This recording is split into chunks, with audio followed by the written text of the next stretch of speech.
حضرت محمد مصطفیٰ صلی اللہ علیہ وآلہ وسلم کی اب کے سے متعلق گستاخی کا قرآن میں ذکر موجود ہے، اور ایسی بڑی گستاخی، ایسی کھلی کھلی بے حیائی کے ساتھ گستاخی کی گئی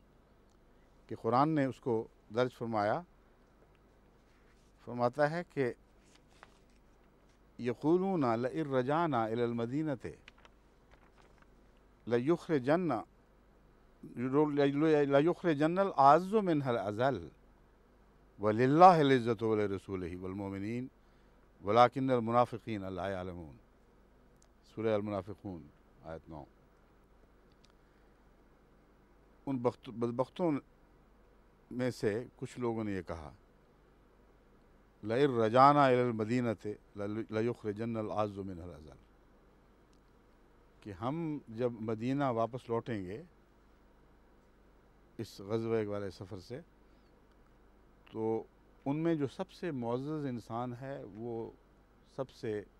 ذلیل انسان کو مدینے سے باہر نکال دے گا۔ یہ واقعہ عبداللہ بن ابی بن سلول کا واقعہ ہے۔ اس بدبخت نے اپنے دوستوں کی مجلس میں ایسی بکواس کی تھی، اور مراد نعوذ باللہ من ذالک حضرت محمد مصطفیٰ صلی اللہ علیہ وسلم تھے کہ جب ہم مدینے پہنچیں گے تو ان کو میں باہر نکالوں گا۔ صحابہ اس آیت کو سن کر بہت طیش میں آئے۔ ظاہر بات ہے، جیسی محبت محمد رسول اللہ صلی اللہ علیہ وسلم سے صحابہ کو تھی، ویسے آج کل کے علماء کا جو بھی مقام رکھتے ہوں ایسی محبت کا دعویٰ تو نہیں کر سکتے۔ بہت دل آزاری ہوئی، لیکن ایمان پختہ تھا، اپنا مرتبہ سمجھتے تھے، قرآن اور رسول کی اجازت کے بغیر کسی قسم کی کارروائی کو گوارا نہیں کرتے تھے۔ ایک کے بعد دوسرا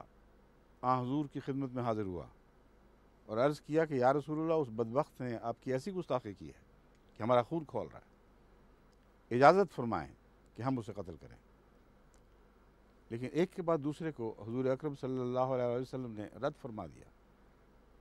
فرمایا نہیں، کسی سزا کی اجازت نہیں دی، کجا یہ کہ قتل کی اجازت دیتے، کوئی ادنا سی سزا بھی تجویز نہیں فرمائی۔ یہاں تک کہ عبداللہ بن ابی بن سلول کا اپنا بیٹا، جو ایمان میں سچا اور پاک تھا، مخلص تھا، وہ حضور کی خدمت میں حاضر ہوا اور اس نے عرض کیا کہ یا رسول اللہ، میرے باپ نے بڑی گستاخی کی ہے،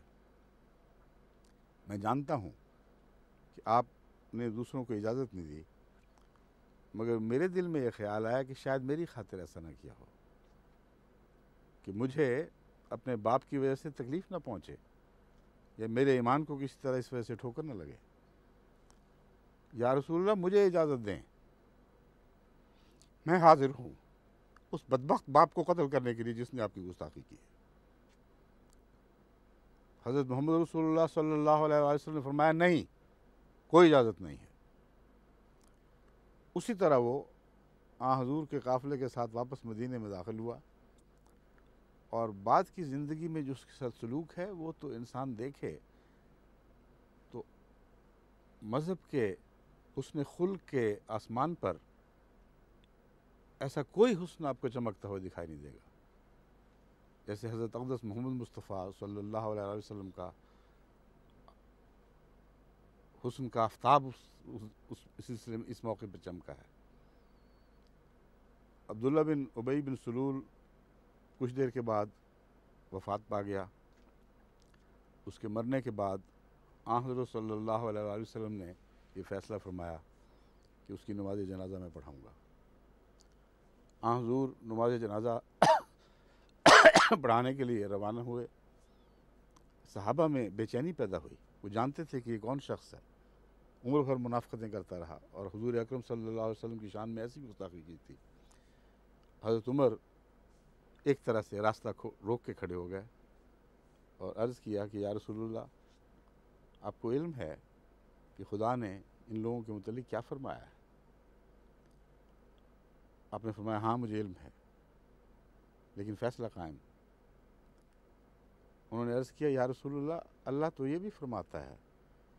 کہ اگر تو ان کے لیے 70 بار بھی بخشش طلب کرے گا تو پھر بھی خدا تعالیٰ ان کو نہیں بخشے گا۔ حضرت صلی اللہ علیہ وسلم نے فرمایا عمر وہ راستہ چھوڑ دو، وہ مالک ہے اللہ، وہ اگر 70 دفعہ میرے بخشش طلب کرنے پر بخشش نہیں فرمائے گا تو میں 70 سے زیادہ بار اس کے لیے استغفار کروں گا۔ اس کے بعد پھر اللہ تعالیٰ نے واضح حکم کے طور پر آپ کو ارشاد فرمایا کہ آئندہ تجھے اجازت نہیں ہے کہ کسی کی قبر پہ کھڑا ہو، ایسے منافق کی قبر پہ کھڑا ہو اور اس کے لیے دعا کر۔ لیکن جب تک یہ واضح حکم نہیں آیا، خلق محمد مصطفیٰ صلی اللہ علیہ وسلم یہ تھا جو اس شان سے چمکا ہے کہ جیسے میں پہلے عرض کر چکا ہوں، مذہب کے آسمان پر تلاش کر کے دیکھ لیں، اس کے پاسنگ کو بھی کوئی اور خلق کا نمونہ نہیں پہنچتا ہوا دکھائی دے گا۔ بس یہ ہے قرآن کریم کی تعلیم، حضرت محمد مصطفیٰ صلی اللہ علیہ وسلم کا اسوہ، اور کسی جگہ بھی کہیں بھی اس حکم کے سوا کہ ان کے لیے ان کے قبر پر کھڑے ہو کے دعا نہیں کرنی، کوئی اور سزا تجویز نہیں ہوئی۔ حضرت صلی اللہ علیہ وآلہ وسلم کو ہر طرح سے دکھ دیے گئے، بڑی دل آزار باتیں اس مدینے کی سوسائٹی میں آپ پر کی جاتی تھیں۔ یہود ہی گستاخی نہیں کرتے تھے، مشرک جو کرتے تھے وہ تو کرتے ہی تھے، بلکہ یہود کے علاوہ جو مدینے میں بڑی بار بار دل آزار باتیں کیا کرتے تھے، بعض منافقین جیسا کہ عبداللہ بن ابی بن سلول ہے، وہ بھی ایسی باتیں کر کر کے حضور اکرم صلی اللہ علیہ وسلم کو بار بار تکلیف پہنچاتے تھے۔ ان میں سے ایک موقع پر حضرت صلی اللہ علیہ وسلم پر مالی خرد برد کا الزام لگایا گیا، محمد رسول اللہ پر، جنہوں نے دنیا کو اپنی پاؤں کی ٹھوکر پر لے کر دور پھینک دیا، دھتکار دیا، کوڑی کی بھی پرواہ نہیں کی۔ حضرت خدیجہ رضی اللہ تعالیٰ عنہ نے شادی کی پہلی رات تھی، اپنا جو کچھ تھا حضور کی خدمت میں پیش کر دیا، اور آپ نے صبح ہوتے ہی وہ سب دوسروں میں تقسیم فرما دیا، غریبوں میں اور غلاموں میں، اور کئیوں کو آزاد کروایا، کئیوں میں ویسے ہی دولت بانٹی۔ اور حضرت خدیجہ خدا کے فضل کے ساتھ بڑی متوول خاتون تھیں، سب روپیہ پانی کی طرح بہا دیا۔ آپ پر مالی خرد برد کا الزام، قرآن فرماتا ہے وَمِنْهُمْ مَنْ يَلْمِزُكَ فِي الصَّدَقَاتِ فَإِنْ أُوتُوا مِنْهَا رَضُوا وَإِنْ لَمْ يُؤْتَوْا مِنْهَا إِذَا هُمْ يَسْخَطُونَ، کہ اس میں ان لوگوں میں ایسے بھی بدبخت ہیں کہ جو تجھ پر مالی خرد برد کا الزام لگاتے ہیں، اور ایسے کج لوگ ہیں کہ اگر ان کو تو کچھ دے دے تو راضی ہو جائے، اور اگر ان کو نظر انداز کر دے تو یہ پھر اپنی زبانیں کھولتے ہیں اور بدتمیزی سے تجھ پر الزام لگانے لگتے ہیں، مگر کسی بدنی سزا کا، کسی دنیاوی سزا کا کوئی ذکر نہیں ہے۔ بس یہ ہے وہ اسلام جو میں جانتا ہوں، اور یہ ہے وہ مذہب کی تاریخ جو قرآن پیش کر رہا ہے۔ حضرت اقدس محمد مصطفیٰ صلی اللہ علیہ وآلہ وسلم سے پہلے بھی یہی دستور تھا، لیکن آپ کے زمانے میں آ کر یہ دستور نئی شان سے چمکا ہے۔ اس شان سے پہلے کبھی ایسے حسن خلق کا مظاہرہ نہیں ہوا جیسے کہ حضرت محمد رسول اللہ کے زمانے میں خود آپ کی ذات میں اس حسن خلق کا مظاہرہ ہوا ہے۔ مگر پہلے نبیوں کی تاریخ بھی قرآن پیش فرماتا ہے، بڑی بڑی گستاخیاں کی گئیں، بڑی بڑی دلزار باتیں کہی گئیں، مگر کبھی کسی خدا کے نبی نے، خدا کے رسول نے اپنی گستاخی کے نتیجے میں کسی قوم کو، کسی فرد واحد کو کوئی سزا نہیں دی۔ حضرت موسیٰ کی قوم کے حالات پڑھ لیں، اس سے پہلے نبیوں کے حالات پڑھ لیں، جیسے جیسے حضرت نوح کی تذلیل کی گئی، حضرت ابراہیم علیہ السلام کی تذلیل کی گئی،